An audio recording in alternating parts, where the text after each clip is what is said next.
নবনীরদনিন্দিত কান্তিধারম রসসাগর নাগর भूपवरं। हरे कृष्णा, दंडवत प्रणाम। हम लोग श्रीमद् भागवतम के छठे स्कंद में हैं। 18 अध्याय चल रहा है। आज हम लोग श्लोक संख्या 53 से कंटिन्यू करेंगे। Shrimad Bhagavatam 6th canto chapter number 18 shloka number 53 onwards. सब मेरे बात दोहराइए, ध्यान से अध्ययन कीजिए अगला 45 मिनट्स श्रीमद् भागवतम। स्त्रियो विरावतिस चारिचेत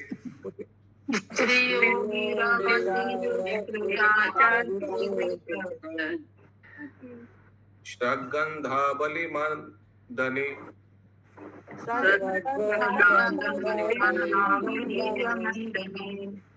पतिं चार्चो पतिष्ठेता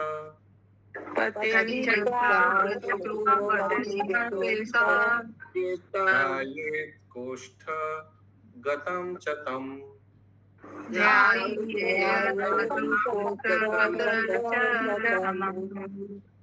Yes, Karuna Radhe Mata, you have English.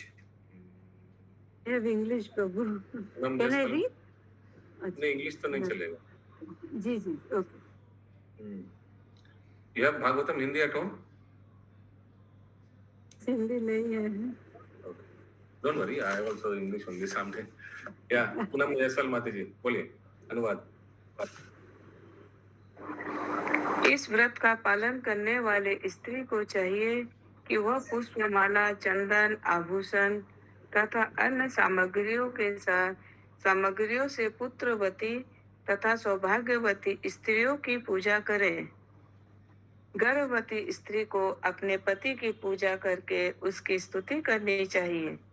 उसे उसका ध्यान यह सोचकर करना चाहिए कि वह उसके गर्भ में स्थित है, क्योंकि मैंने पुत्र पति का ही एक्सपेंशन है।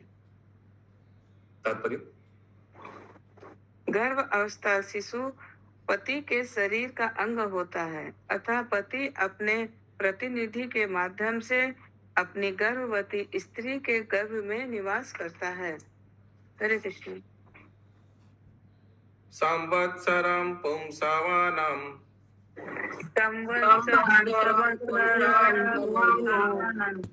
व्रतम् एतत् अविप्लुतम्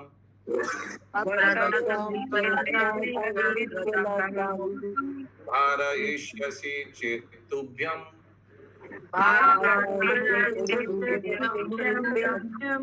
आक्रहा भविता सुता। तो हम लोग 6th कैंटो 18 अध्याय we are doing shloka number 54 6.18.54 अनुवाद पढ़िए। कश्यप मुनि ने आगे कहा, यदि तुम श्रद्धा पूर्वक कम से कम 1 वर्ष तक इस व्रत में लगी रहकर इस पुंसवन अनुष्ठान को संपन्न करोगी तो तुमको एक पुत्र उत्पन्न होगा जो इंद्र का वध करेगा। किंतु यदि इस व्रत को करने में कुछ भी त्रुटि रह गई तो तुम्हारा पुत्र इंद्र का मित्र बन जाएगा। हरे कृष्णा। हरे कृष्ण। अभी बताइए, इतना कुछ बताया, इतना क्राइटेरिया दिया, कुछ ना कुछ तो छूट ही जाएगा ना। और कुछ भी अगर एक साल में, एक दिन ठीक है, 2 दिन ठीक है, 1 साल में कुछ त्रुटि तो हो ही सकता है, तो क्या होगा? इंद्र का मित्र बन जाएगा। बोलिए। इसका मतलब इनडायरेक्टली मुनि चाहते थे कि वो ऐसा पुत्र हो जो इंद्र का फ्रेंड बने। हाँ, बिकॉज अभी हर बार में गड़बड़ हो गया। और मन चेंज की जो बात कहते हैं, जैसे ध्रुव महाराज, वो जब उनका विचार कुछ और था कि वो बड़ा राज्य, लेकिन भगवान को देखकर सब भूल गए, तो शायद ऐसा ही कुछ विचार रहे थे। यस, सरोज कृष्ण माता जी म्यूट में आप। बाध्यमित्युपभ्युपेत्यात्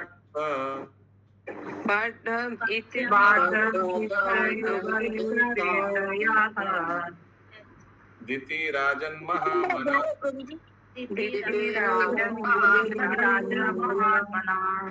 कश्यपाद्गर्भम् आधत्त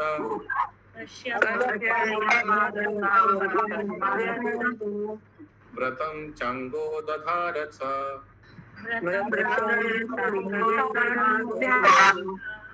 55 नंबर श्लोक चल रहा है सरोज कृष्ण माता जी। 18 अध्याय 55 नंबर श्लोक। अध्याय प्रभु जी, 12 अध्याय। 18। हरे कृष्णा प्रभु जी। हाँ बोलिए। प्रभु जी वो क्या वरदान दिया था कश्यप मुनि की पत्नी को? कि पुत्र उत्पन्न करेगा, जो पुत्र उत्पन्न होगा वो इंद्र को मारेगा, जैसे वो चाहती थी। पर प्रभु आप बोल रहे थे वो तो उसकी एडवांटेज कैसे हुआ फिर? अरे ये वरदान एडवांटेज लिया ना दीदी, उनको प्रसन्न किया कश्यप मुनि को, लेकिन बाद में एक ऐसा चीज मांग लिया जो सही नहीं है। इंद्र को मारने का एक पुत्र चाहिए।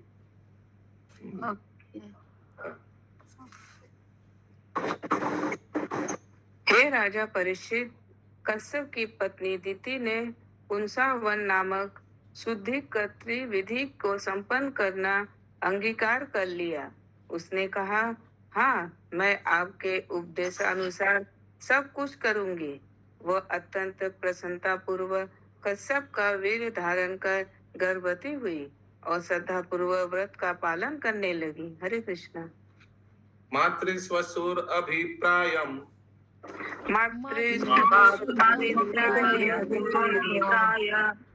इंद्र अज्ञानमादनद शुश्रूषणेन श्रमास्थम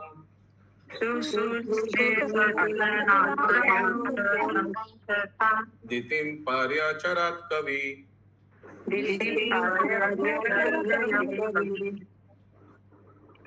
सबका सम्मान करने वाले हे राजा, इंद्र ने दिति का मनवत्त समझ लिया, अतः वह अपना स्वार्थ साधने की युक्ति सोचने लगा। इस तर्क का अनुसरण करते हुए कि आत्मरक्षा प्रकृति का प्रथम नियम है, उसने दिति की प्रतिज्ञा को भंग करना चाहा। अतः वह आश्रम वासिनी अपनी मौसी दिति की सेवा करने लगा। फिर से सबका सम्मान करने वाले हे राजा, इंद्र ने दिति का मनवत्त समझ लिया, अतः वह अपना स्वार्थ साधने की युक्ति सोचने लगा। इस तर्क का अनुसरण करते हुए कि आत्मरक्षा प्रकृति का प्रथम नियम है, उसने दिति की प्रतिज्ञा को भंग करना चाहा। अतः वह आश्रम वासिनी अपनी मौसी दिति की सेवा करने लगा। देखिए, इंद्र को भी पता चल गया, ओ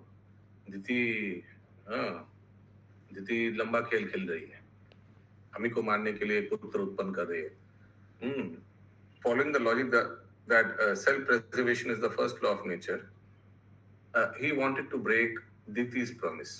तो इसे किसी तरह उनका खंडन करना पड़ेगा, नहीं तो हम खुद ही मर जाएंगे इनके पुत्र से। तो इंद्र ने क्या किया? अच्छा, दिति कैसे उनका आंटी हुआ? यानी हिंदी में क्या लिखा? आंट लिखा है, इंग्लिश में आंट लिखा है, हिंदी में क्या लिखा है? मौसी लिखा है प्रभु। मौसी कैसे मौसी हुआ बताइए? दीदी और दीदी बहन थी। यस महामंजरी माता जी। तो वो कश्यप मुनि की दोनों पत्नी थी ना, तो दोनों पत्नी से एक को तो मौसी एक को माँ है। इंद्र मतलब अदिति जो है वो देवताओं की है और दिति ये दोनों का माता एक ही है, माता पिता एक ही। दिति अदिति का कौन? देवता और राक्षस मनु से तो रूपा ना, उन लोग से हुआ दिति अदिति। हाँ, तो दोनों बहन हुआ उस तरह से। तो फिर मौसी का लड़का मौसी हो गया, फिर इंद्र का मौसी हो गया अदिति। सॉरी, दिति मौसी हो गया। अदिति से इंद्र आया, देवता लोग आया, ठीक है। तो मौसी का सेवा करने लग गया। अगला श्लोक, नित्यम वनात् सुमनासा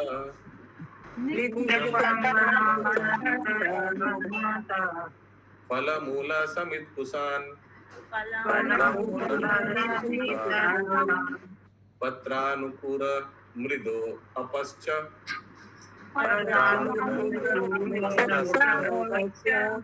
काले काला उपाहरात्। हाँ, दक्ष प्रजापति की कन्या दिति और Aditi. Thank you. Yes, Diti, Aditi और प्रसूति है ना सर, कोई दिन था ना। ये आवाज कैसा आ रहा है? पूनम माता जी म्यूट करिए, रंजिता माता जी म्यूट करिए। प्रभु पूनम माता जी का तो सही आ रहा है, आपका थोड़ा बीच बीच में जैसे कम आ रहा है। हमारा कम आ रहा है। यस, पूनम माता जी अनुवाद। इंद्र प्रतिदिन जंगल से फूल, फल, कंद तथा यज्ञ के लिए समिधा लाकर अपनी मौसी की सेवा करने लगा। वह उचित समय पर कुश, घास, पत्तियां, कलियां, मिट्टी तथा जल भी ले आता था। हरे कृष्ण। ठीक है, अभी इतना सेवा कर रहा है, कोई इसको मार पाएगा बाद में? एवं तस्य व्रतास्थाय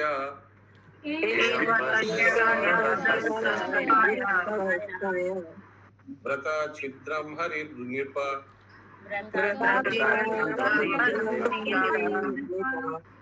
ऋक्षु पर्यच जिमो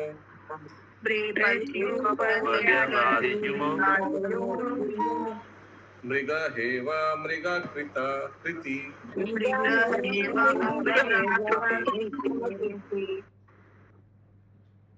हे राजा परीक्षित, जिस प्रकार बहेलिया हिरण को मारने हेतु हिरण की खाल पहनकर छद्दा वेश धारण करता है, उसी प्रकार से इंद्र हृदय से दिति पुत्रों का शत्रु किंतु बाहर से मित्र बनकर अत्यंत श्रद्धा पूर्वक दिति की सेवा करने लगा।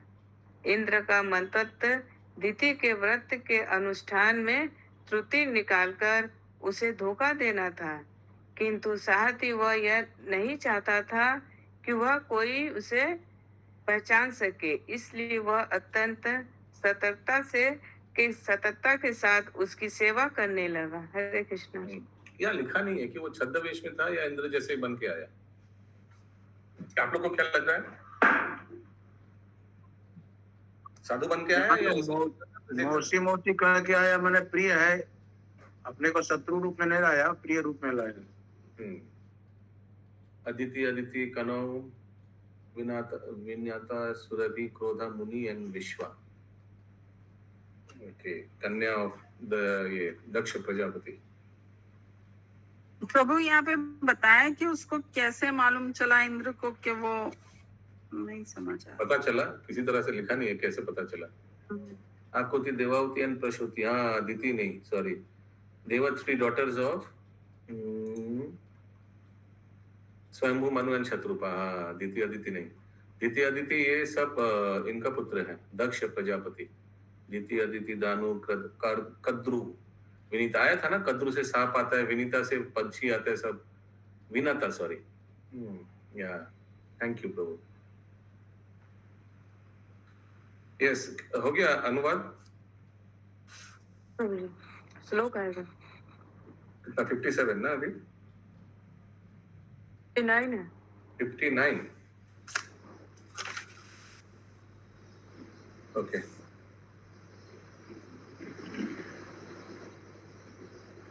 नाध्यगच्छात् व्रता छिद्रम्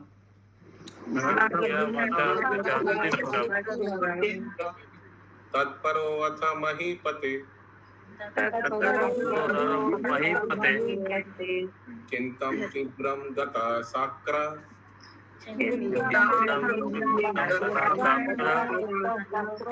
केन मे स्वच्छिवं त्वः।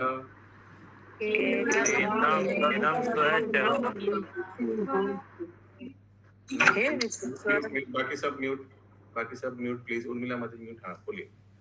हे विश्वेश्वर, जब इंद्र को कोई त्रुटि न मिली तो उसने सोचा अब मेरा कल्याण कैसे हो। इस प्रकार वह गहरी चिंता में डूब गया। हरे कृष्ण। मैंने त्रुटि नहीं मिली, मैंने एकदम श्रद्धा पूर्वक दिति व्रत पालन कर रही थी। एकदा सहु संध्यायाम एकदा ही संध्या में उच्छिष्टा व्रतकार्षिता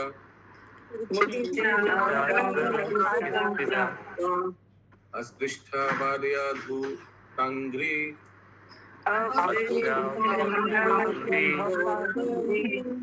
सुस्वापा विधिमोहिता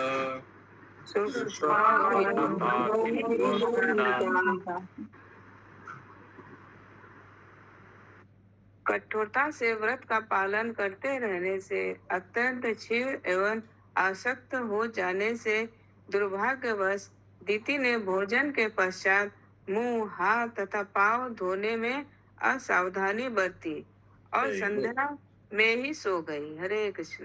त्रुटि हो गया।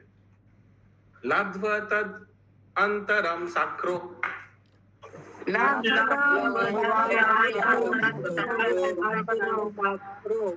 निद्रा परित चेतस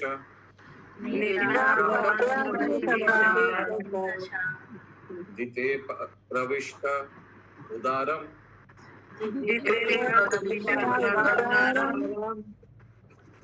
योगेशु योगमायया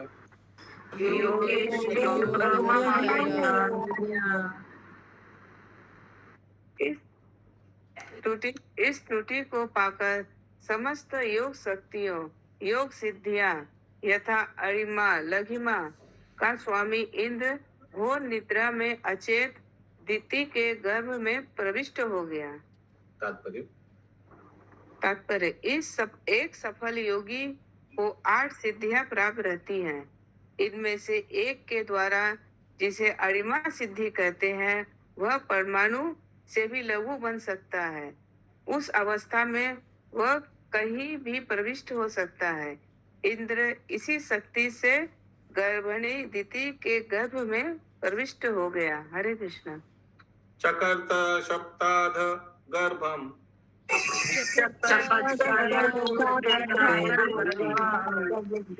वज्रेण कनका प्रभम को नहीं खाएगा राम जी। पूरा पूरा नहीं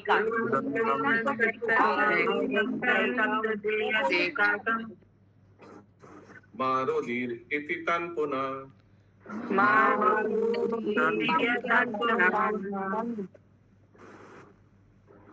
दिति के गर्भ में प्रविष्ट होकर इंद्र ने अपने वज्र से चमकते हुए सोने के समान गर्भ भोर को 7 खंडों में काट डाला। 7 स्थानों में 7 विभिन्न जीव रोने लगे। इंद्र ने मत रो ऐसा कहकर प्रत्येक को पुनः 7 खंडों में काट डाला। तो कितना हुआ? 7 पीस को 7 पीस में काटा, टोटल कितना हुआ? 49 7 7 49। समझ में आया?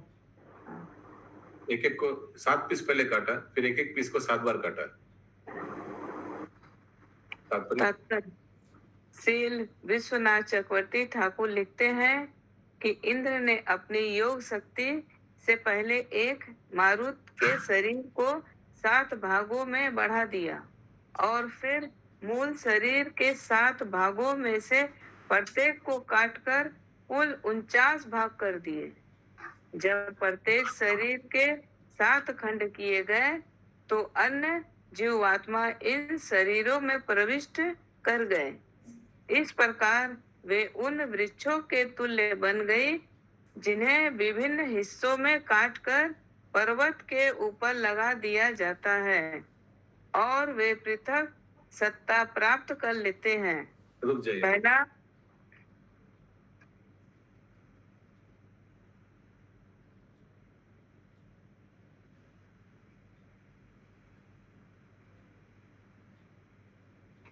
फिर से पढ़िए ये सेंटेंस वृक्ष वाला। इस प्रकार वे उन वृक्षों के तुल्य बन गई जिन्हें विभिन्न हिस्सों में काटकर पर्वत के ऊपर लगा दिया जाता है। और फिर से पढ़िए, एक सेंटेंस और पीछे जाइए। जब प्रत्येक शरीर के 7 खंड किए गए तो अन्य जीव आत्मा इन शरीरों में प्रविष्ट कर गए। इस प्रकार वे उन वृक्षों के तुल्य बन गई जिन्हें विभिन्न हिस्सों में काटकर पर्वत के ऊपर लगा दिया जाता है और वे पृथक सत्ता प्राप्त कर लेते हैं। आगे। पहला शरीर एक ही था और जब उसे कई खंडों में काटा गया तो अन्य जीवात्मा इन नवीन शरीरों में प्रवेश कर गए। हरे कृष्ण। ठीक है, ये पूछ रहा था शायद ना आगे परीक्षित महाराज की ये 49 पवन जो है यानी 49 मरुत, ये कैसे आया? प्रभु इट्स 49 49। क्या आप हमको पूछ रहे हैं, बता रहे हैं? नहीं प्रभु पूछ रही हूँ। क्या? 49 मीन्स 49। हाँ, ये भी पूछना है। नहीं प्रभु, नहीं हिंदी नहीं आता इतना। अच्छा, तो ये परीक्षित महाराज शायद पूछा था ये 49 पवन के बारे में बताइए, यही हम ढूंढ रहे हैं। 49 Marut demigods were also born from the womb of Diti. None of them had sons. Although they were born of Diti, King Indra gave them a position as demigods. यहाँ से शुरू होता है ये पवन के बारे में क्यों बता रहे हैं? यही से शुरू होता है। इस अध्याय का 18 अध्याय का अगर आप श्लोक संख्या 19 में जाएंगे तो फिर पता चलेगा। ये परीक्षित महाराज को जब बोल रहा था सुखदेव गोस्वामी तो बताया दिति के वंशज बता रहे थे ना, तो 19 नंबर श्लोक में देखिए लिखा है कि the 49 Maruts demigods were also born from the womb of Diti. लेकिन इंद्र ने इन लोग को देवता का पोजीशन देता है। क्यों? क्योंकि इन लोग धार्मिक था। तब पूछता है परीक्षित महाराज, अरे ये धार्मिक कैसे हो गया? ये तो दिति के गर्भ से बन रहा है, जन्म लिया। दिति तो सब दानव लोग को जन्म देता है। फिर ये देखिए 21 नंबर श्लोक में परीक्षित महाराज पूछते हैं इंद्र क्यों इन लोग को देवताओं का पोजीशन दिया? फिर पूरा बैकग्राउंड बताते सुखदेव गोस्वामी। सबको समझ में आ रहा है मैं क्या बता रहा हूँ? प्रभु जी आप क्या बोल रहे हैं समझ में आया। तब कंटिन्यू करिए। हो गया अनुवाद? देवता का पोजीशन कैसे मिला प्रभु, एक बार बोलिए। इंद्र अभी देवता का पोजीशन देगा। सब मौसी का लड़का लोग है, सबको काटा पेट में। हाँ, फिर अपने आप में मिला लिया। मिला या नहीं? अभी 1 से 49 हो गया। उसीलिए प्रभुपाद राक्षस कुल में नहीं जाके देवता कुल में आ गए, इसलिए पूछे।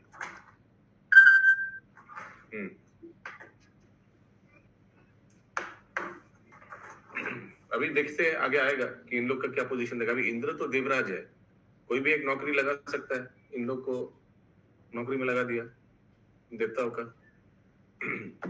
हाँ, यद्यपि इन लोग दानव कुल में जन्म लिया। 63 नंबर श्लोक। तम ऊचु पत्या मनस्ते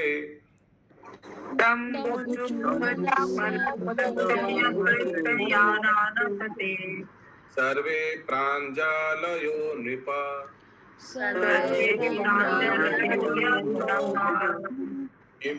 किम न इंद्र जिघ्यांससि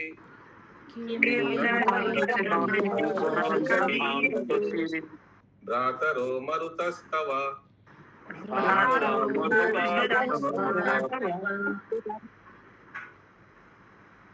अत्यंत संतप्त होकर हाथ जोड़कर उन्होंने इंद्र से कहा, हे राजन, हे इंद्र, हम तुम्हारे भाई मरुतगण हैं, तुम हमें क्यों मार रहे हो? हरे कृष्णा।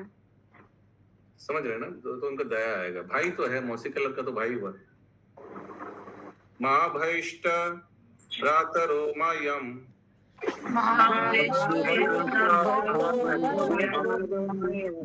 यूयम इत्यह कौशिका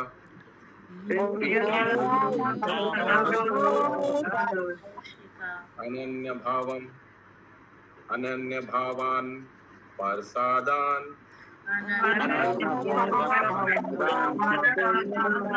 आत्मनो मरुतम गणान।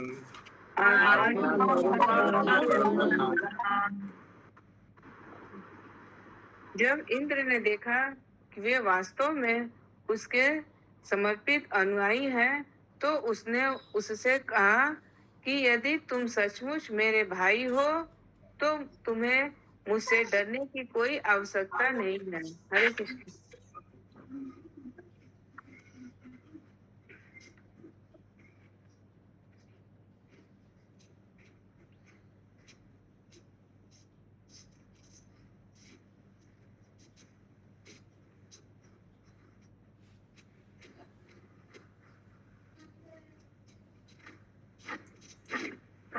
फिर से बोलिए अनुवाद। जब इंद्र ने देखा कि वास्तव में उसके समर्पित अनुयायी है, तो उसने उनसे कहा कि यदि तुम सचमुच मेरे भाई हो तो तुम्हें मुझसे डरने की कोई आवश्यकता नहीं है। हरे कृष्ण। ठीक है, तो इंद्र को लगा कि नहीं ये हमको मारेगा नहीं। एक्चुअली तो सब उत्पन्न किया गया इनको मारने के लिए ना, इंद्र को। ना मारा दितेर गर्भ, बोलिए।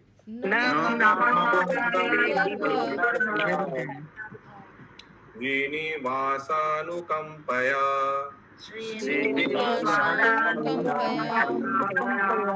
बहुधा कुलिशा शून्नो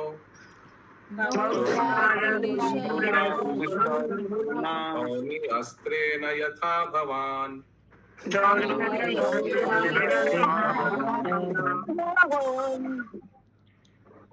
फिर सुखदेव गोस्वामी ने कहा, हे राजा परीक्षित, आप अश्वत्थामा के ब्रह्मास्त्र से जला दिए गए थे, किंतु जब भगवान श्री कृष्ण अपनी माता के गर्भ में प्रविष्ट हुए तो आप बच गए। इसी प्रकार यद्यपि इंद्र ने एक गर्भ को ब्रज द्वारा 49 खंडों में काट डाला था, किंतु वे सभी पूर्ण पुरुषोत्तम भगवान के अनुग्रह से बच गए। हरे कृष्ण।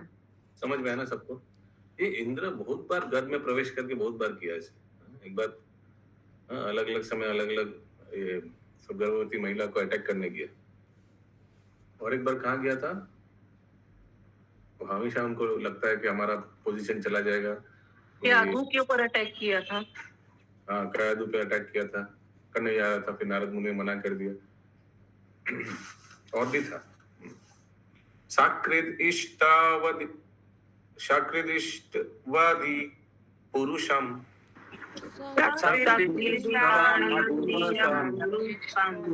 पुरुषो याति साम्यताम् संवत्सरं किंचित् भूनं नित्यायध्यारिर्अर्चितः सजोरिन्द्रेण पञ्चाशत् देवस्ते मरुतो अभवान् व्यापोय मातृपुरुषं ते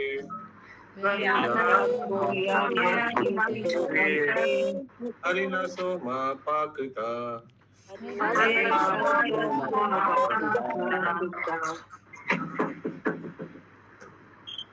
यदि कोई पूर्ण पुरुषोत्तम भगवान की पूजा एक बार भी करता है तो वह वैकुंठ में प्रवेश करने का अधिकारी हो जाता है तथा भगवान श्री विष्णु के समान शारीरिक लक्षणों को प्राप्त करता है। दिति ने संकल्प पूर्वक कड़ाई से नियमों का पालन करते हुए लगभग 1 वर्ष तक भगवान श्री विष्णु की पूजा की। आध्यात्मिक जीवन की इस शक्ति के कारण 49 मरुगण पैदा हुए।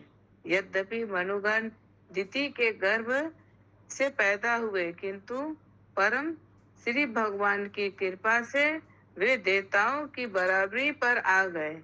यह कैसा आश्चर्य है। हरे कृष्ण। ऐसे सुखदेव गोस्वामी बताते हैं।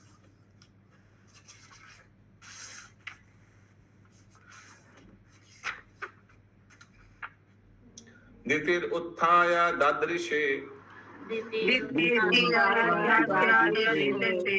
कुमारन अनला प्रभान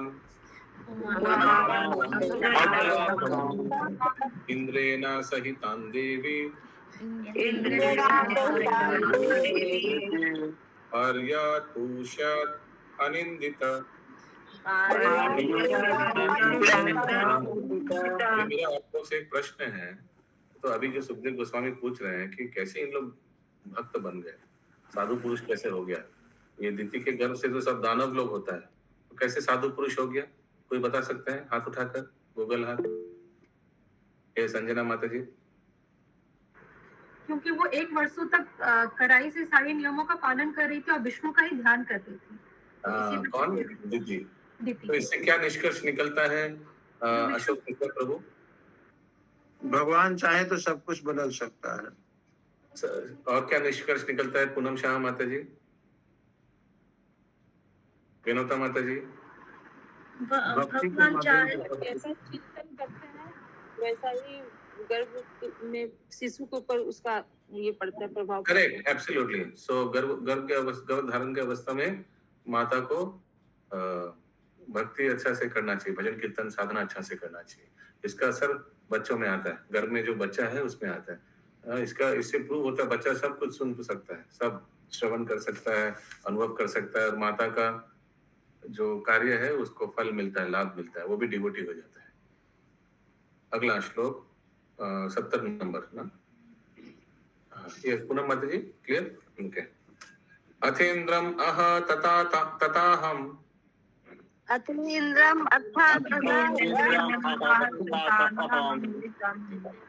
सॉरी अनुवाद फिर से एक बार पढ़िए। पूर्ण पुरुषोत्तम भगवान की पूजा करने से दिति पूर्णता शुद्ध हो गई थी। जब वह बिस्तर से उठी तो उसने इंद्र समेत अपने 49 पुत्रों को देखा। ये 49 पुत्र अग्नि के समान तेजवान थे और इंद्र के मित्र थे, अतः वह अति प्रसन्न थी। हरे कृष्ण। अतः वो अति प्रसन्न थी। देखिए कैसा 1 साल में पूरा व्यक्ति का मन भावना उल्टा हो गया। गुस्सा होना चाहिए था ना, अरे तुमको तो मारना है इंद्र को, लेकिन प्रसन्न हो गया। यस, ये भक्ति का महिमा है। भक्ति से इतना परिवर्तन हो सकता है व्यक्ति। एक आसुरिक व्यक्ति भी साधु बन सकता है। यस विनीता माता जी। यहाँ पे वो इंद्र के साथ देखी, मतलब ये इंद्र भी पेट में था ना, तो अभी निकला तो शायद आगे निकला कब निकला मालूम नहीं है। इंद्र तो सूक्ष्म शरीर है, देवता है, ठीक है। 69 नंबर श्लोक। अथेन्द्रम आह ताताहम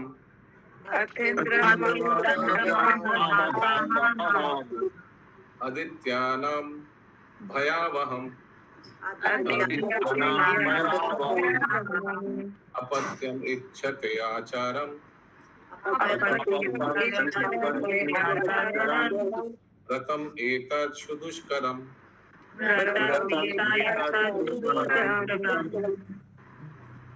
तदंतर दिति ने इंद्र से कहा, हे पुत्र, मैं इस कठोर व्रत का इसलिए पालन कर रही थी कि तुम 12 आदित्यों को मानने के लिए एक पुत्र प्राप्त कर सको।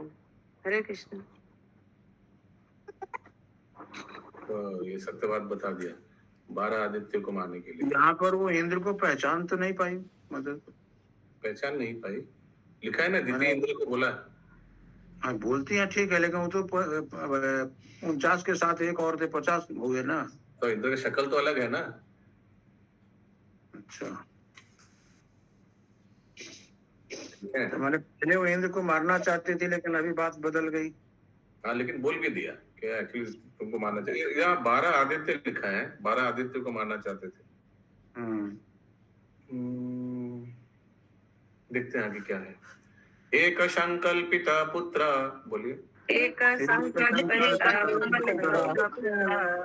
सप्ता भवान कथम यदि ते विदितं पुत्र सत्यम कथयामामृष।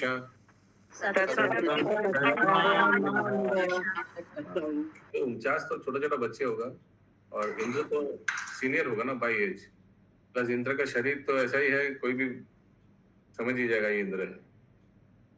अनुवाद। मैंने केवल एक पुत्र के लिए प्रार्थना की थी, किंतु मैं देखती हूँ कि ये तो 49 हैं। यह किस तरह हुआ है? मेरे पुत्र इंद्र, यदि तुम जानते हो तो मुझसे सच सच कहो, झूठ बोलने का प्रयास मत करना। हरे कृष्णा। इंद्र उवाच इंद्र उवाच अम्ब ते अहं व्यावसितम् उपाधार्य गतो अन्तिकम्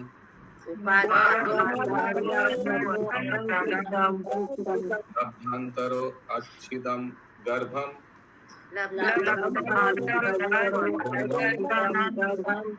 तथा बुद्धि न धर्मदृक्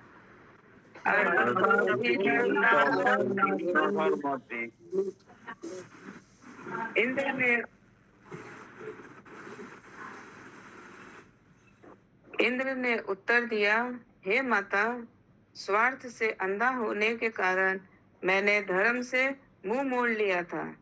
जब मुझे ज्ञात हुआ कि आप आध्यात्मिक जीवन का महान व्रत धारण कर रही हैं, तो मैंने उसमें कोई त्रुटि निकालना चाहता था, और जब मुझे त्रुटि मिल गई तो मैं आपके गर्भ में प्रविष्ट हो गया और मैंने गर्भ को खंड खंड कर दिया।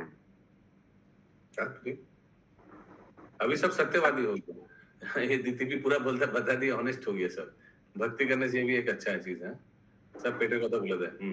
तात्पर्य जब इंद्र की मौसी दिति ने बिना झिझक के इंद्र को अपना मंतव्य कह सुनाया, तो इंद्र ने अपना मंतव्य बताया।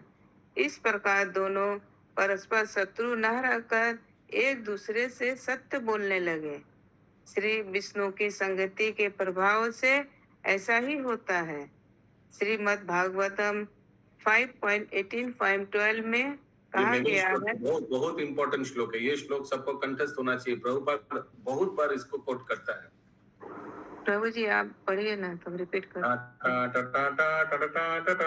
बोलिए। यशस्त्री भक्ति भागवत पूरा बोलिए, फिर से बोलिए स्टार्टिंग से। यशस्त्री भक्ति भागवत। कौन बोल रहा है इनके साथ? म्यूट करिए माता जी, भागीरथ माता जी। हाँ बोलिए। यशस्त्री भक्ति भागवत किंचन, एक साथ। यशस्त्री भक्ति भगवत किंचन, ऐसे बोलिए। यशस्त्री भक्ति भगवत किंचन सर्वे गुणस्त समासते सुरा। तो सर्वे गुणेश तत्र समासते सुरा, जितना भी सूर यानी देवता लोग हैं उन लोग का गुण आ जाता है व्यक्ति में भक्ति करने से। तो वही यहाँ, यद्यपि वो दिति नेगेटिव था, लेकिन भक्ति किया तो पॉजिटिव सब गुण आ गया। देवता लोग का गुण उनमें आ गया, पुत्र में भी आ गया, पेट में जो पुत्र था सबका आ गया। यदि किसी में भक्ति की प्रवृत्ति जागृत होती है और वह परमेश्वर की पूजा करके शुद्ध बन जाता है, तो उसके शरीर में निश्चय ही समस्त श्रेष्ठ गुण प्रकट होते हैं। श्री विष्णु की पूजा के स्पर्श से दिति तथा इंद्र दोनों शुद्ध हो गए। हरे कृष्ण। जय हो। जा अद्भुत जैन प्रभु श्लोक नंबर दिया 5.18-12। ठीक है, ये बहुत इंपॉर्टेंट मेमोरी श्लोक है। पराव भक्तस्य कुतो महद्गुण मनोरथेन सति धावतो बहि। देखिए ये श्लोक कंठस्थ कर सकते हैं आप, बहुत इंपॉर्टेंट श्लोक। कृतो में सप्तधा गर्भा, कृतो में आसन सप्त कुमार रख्या,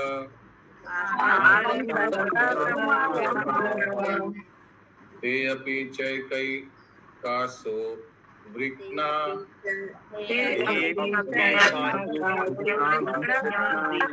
सप्तधानापि मामृरे।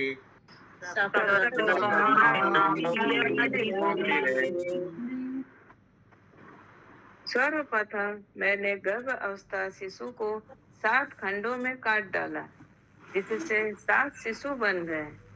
तब फिर मैंने प्रत्येक शिशु को भी सात सात खंड कर दिए, किंतु परमेश्वर के अनुग्रह से इनमें से कोई भी मरा नहीं। हरे कृष्ण। शुभंकरी दादा माता जी आप म्यूट नहीं कर रहे बीच बीच में। ये कुछ वैसे ही जो एक होता है ना, अभी आप कोई पूछ सकता है एक व्यक्ति को काट दिया 7 टुकड़ा में तो 7 अलग व्यक्ति कैसे हो गया? तो प्रभुपाद जी आगे बताते हैं अनुवाद में, आई डोंट नो आप लोग ख्याल लिया नहीं, जैसे एग्जांपल देते हैं कि जैसे एमीबा, उसको काटने से ना, या कुछ एक पोका होता है ना, उसको काटने से देखिएगा दोनों जगह से चल रहा है। देखा आपने? क्या बोलते हैं उस पोका को? वो अर्थवर्म। अर्थवर्म को हिंदी में क्या बोलता है? केचुआ। केचो केचो केचो। हाँ, हिंदी में क्या बोलते हैं? हिंदी में केचो, केचुआ। केचुआ। केचुआ में तो कोई पूछ सकता है केचुआ अगर काट दिया तो 2 अलग अलग व्यक्ति कैसे हो गए? तो प्रभुपाद जी क्लैरिफाई करता है कि दोनों में एक आत्मा प्रवेश करता है। समझ में आया? समझ में आया? 2 शरीर हो गया तो 2, एक तो शरीर में आत्मा था और दूसरा जो टुकड़ा हुआ उसमें भी एक आत्मा प्रवेश कर लेता है, तो ये अलग 2 व्यक्ति हो गया। वैसे ही प्रभुपाद जी इस तात्पर्य में भी बताते हैं, आई थिंक 2-3 तात्पर्य आगे बताते हैं कि ये 49 जो पवन है, ये 49 शरीरों में 49 आत्मा घुस गया। तो ठीक है, समझ में आया सबको? तो ये इंद्र ने बताया कि मैं ऐसे करके सब कुछ किया अंदर, पेट के अंदर। तात्पर्य हो गया प्रभु जी। श्लोक होगा कौन सा अभी? 73। ततस्तत् परमाश्चर्यम्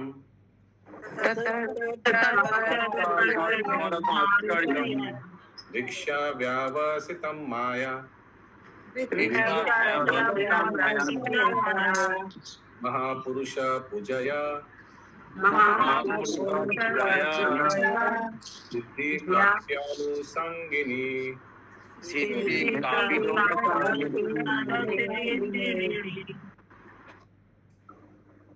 हे माता, जब मैंने देखा कि 49 पुत्र जीवित हैं, तो निश्चित ही मुझे आश्चर्य हुआ। मुझे विश्वास हो गया कि यह आपके द्वारा विष्णु उपासना हेतु की गई नियमित भक्ति पुण्य सेवा का ही अनुसंगलित फल है। नहीं तो होता है कभी काटने से, टुकड़ा करने से नया शरीर होता है, कभी नहीं होता है। अनुवाद तात्पर्य भगवान श्री विष्णु की सेवा में संलग्न व्यक्ति के लिए कुछ भी आश्चर्यजनक नहीं है, यह वास्तविकता है। श्रीमद् भागवत गीता 18.78 में कहा गया है। ये एकदम अंतिम श्लोक है। अंतिम श्लोक में कौन बताता है? ये शायद अर्जुन बताते हैं ना अंतिम श्लोक में। बोलिए। यत्र योगेश्वर कृष्णो यत्र पार्थो धनुधर तत्र श्री विजयो भूति धीर्वा निमित्त मम। जहाँ योगेश्वर भगवान श्री कृष्ण है और जहाँ धनुषधारी अर्जुन है, वही शाश्वत राजलक्ष्मी समस्त ऐश्वर्य विजय विलक्षण शक्ति तथा नीति है, ऐसा मेरा मत है। योगेश्वर पूर्ण पुरुषोत्तम भगवान है जो अपनी इच्छा अनुसार जो भी चाहे कर सकते हैं। यह परमेश्वर की सर्वशक्तिमत्ता है। ईश्वर को प्रसन्न कर लेने वालों के लिए कोई भी उपलब्धि आश्चर्यजनक नहीं है, उसके लिए सब कुछ संभव है। हरे कृष्ण। यत्र योगेश्वर कृष्णो यत्र पार्थ धनुर्धर तत्र श्री विजयो भूति। जहां भगवान है वहां विजय होगा ही होगा। अगला श्लोक 74 नंबर। आराधना भागवतो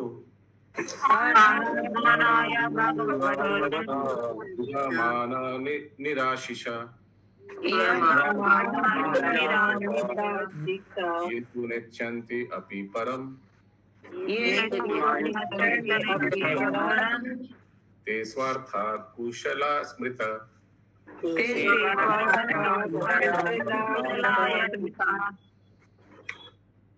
यद्यपि पूर्ण पुरुषोत्तम भगवान की उपासना में ही निरत रहने वालों को श्री भगवान से किसी भी प्रकार की भौतिक इच्छा, यहाँ तक कि मुक्ति की भी कामना नहीं रहती, तो भी भगवान श्री कृष्ण उनकी समस्त कामनाओं को परिपूर्ण करते हैं।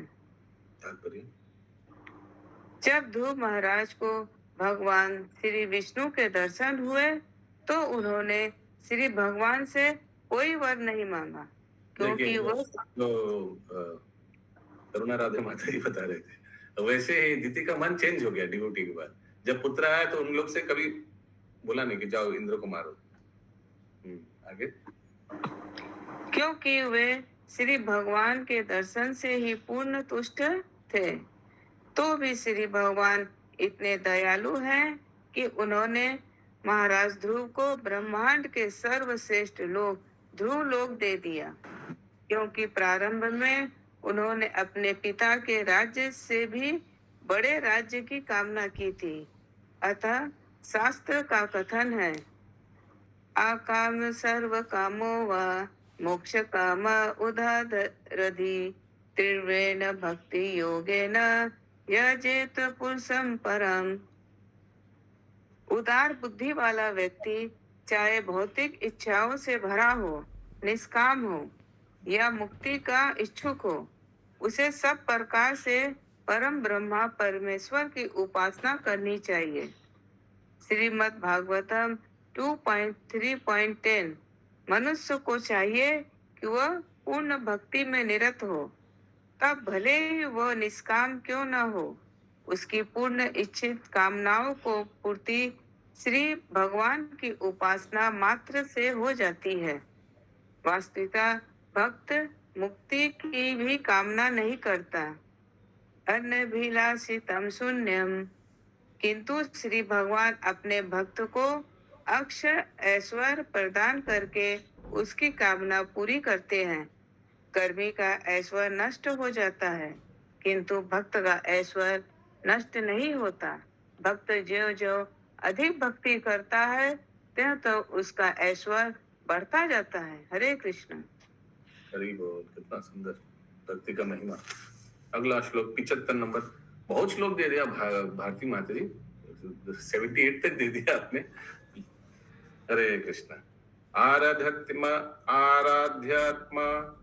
सदम देवम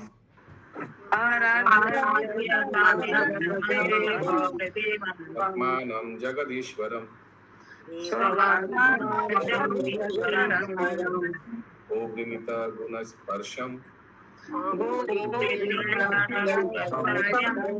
बुधस्वान् नरके अपि यत्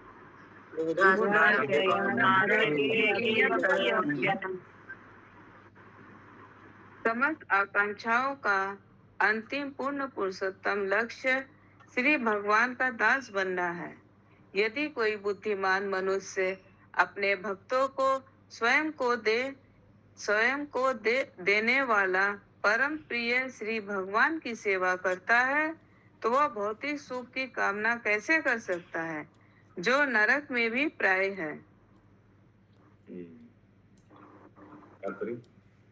तात्पर्य, कोई बुद्धिमान व्यक्ति मात्र भौतिक सुख की प्राप्ति के लिए भक्त बनना नहीं चाहेगा। यदि भक्त की परीक्षा है, जैसा कि श्री चैतन्य महाप्रभु का उपदेश है, न धनम न जनम न सुंदरी कविता व जगदीश कामये मम जन्मनि जन्मन्वेश्वरी भगवत भक्ति रहित की त्वयि भवताद भक्ति अहेतु की त्वयि भगवताद भक्ति रहित की त्वयि।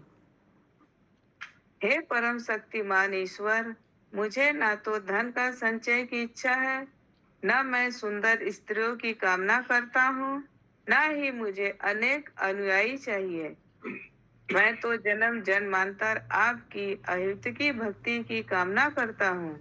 शुद्ध भक्त ईश्वर से भौतिक सुख यथा धन, अनुयायी, सुंदर पत्नी, यहाँ तक कि मुक्ति की भी कभी कामना नहीं करता, किंतु श्री भगवान वचन देते हैं, योगेच्छम वहायम, मैं स्वेच्छा से अपनी सेवा के लिए प्रत्येक आवश्यक वस्तु देता हूँ। हरे कृष्ण। नहीं मांगने से भी भगवान दे देता है। 76 नंबर श्लोक। तदिदं मम दौर्जन्यम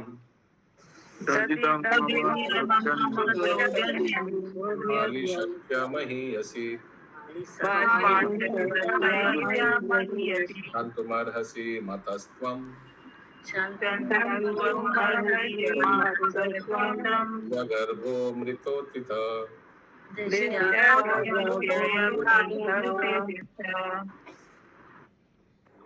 हे माता, हे स्त्रियों में श्रेष्ठ, मैं मूर्ख हूँ। मैंने जो भी पाप किए हैं उसके लिए आप मुझे क्षमा प्रदान करें। आपके 49 पुत्र बिना किसी क्षति के आपकी भक्ति के कारण ही उत्पन्न हुए हैं। मैंने शत्रु होने के नाते उनको खंड खंड कर दिया था, किंतु आपकी महान भक्ति के कारण वे मरे नहीं। हरे कृष्णा। अच्छा ही तो, एक मांगा था 49 मिल गया पुत्र, क्या खराब है।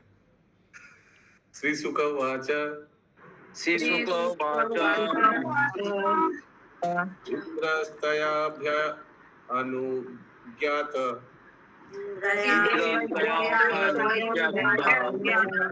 शुद्धभावेन तुष्टया मरुद्भिः सह तां नात्वा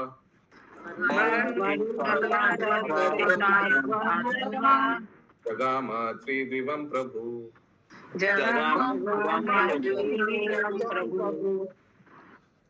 श्री सुखदेव गोस्वामी ने आगे कहा, दिति इंद्र के इस उत्तम आचरण से अत्यंत प्रसन्न हुई। जब इंद्र ने अपनी मौसी को अत्यंत आदर पूर्वक प्रणाम किया और उसकी आज्ञा से अपने मरुड़गढ़ भाइयों सहित स्वर्गलोक को चला गया। हरे कृष्णा। जय।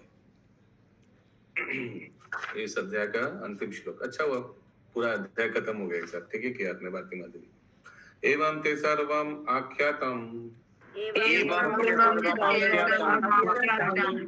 यन्मां त्वं परिपृच्छसि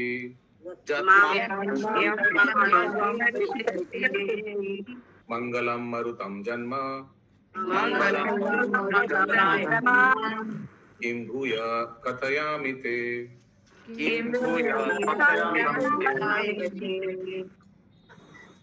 हे राजा परीक्षित, मैंने यथासंभव तुम्हारे द्वारा पूछे गए प्रश्नों का उत्तर दिया है।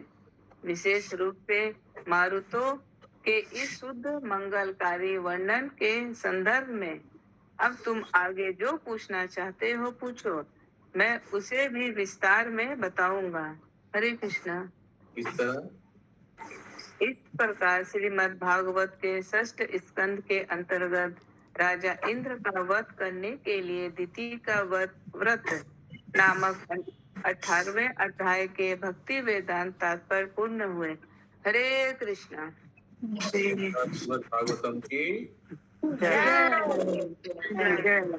शील प्रभुपाद जी की जय। जय।